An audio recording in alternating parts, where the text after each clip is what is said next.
This video is going to show you how to label your columns and your rows, how to grid draw lightly, erase the grid, and also how to set a ground in the background and on top of your person, just like you did with your teapot drawing.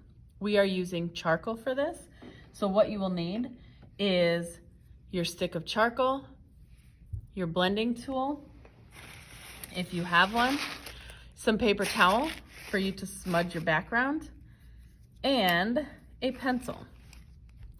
Okay, so yesterday you guys were supposed to have gridded and put a border on your 10 by 12 inch piece of paper.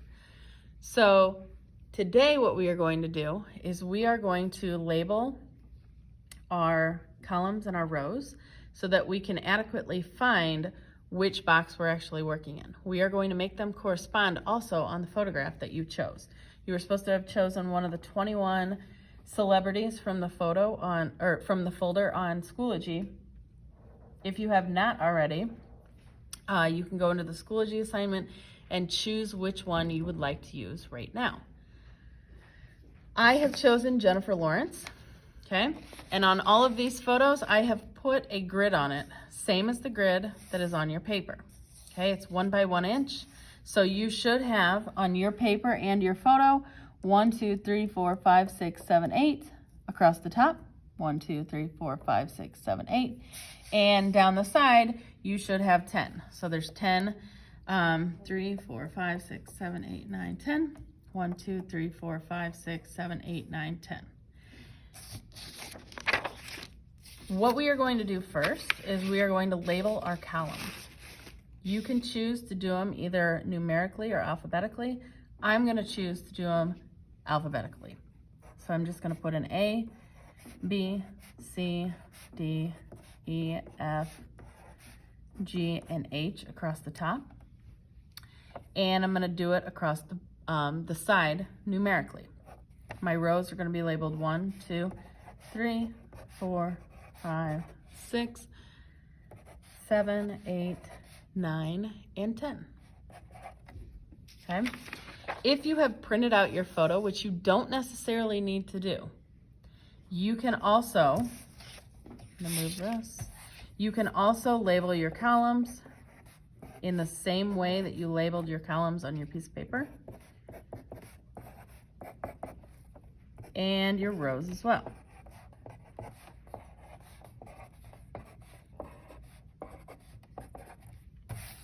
So these boxes will now correspond to the boxes on my paper. What I would like you guys to do, and if you did not print your photograph off, what you can do is use the markup tool, and you can just mark up your columns and your rows so that they correspond to your paper. So what you guys are going to do, we're going to start off by drawing the silhouette of, in this case, Jennifer Lawrence. You don't all have to choose Jennifer Lawrence. I just chose her. Okay? The silhouette, or where she meets the background, is what I'm going to focus on. Okay? In order to do this, I am going to start by coming to one of my boxes and say it's C1. The reason I know it's C1 is because C is here and 1 is here.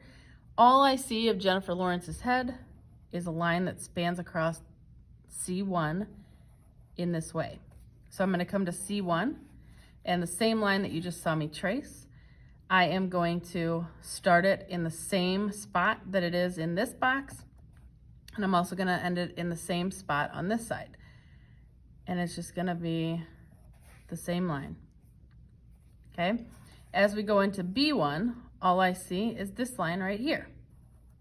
Okay, you should all be grid drawing your photograph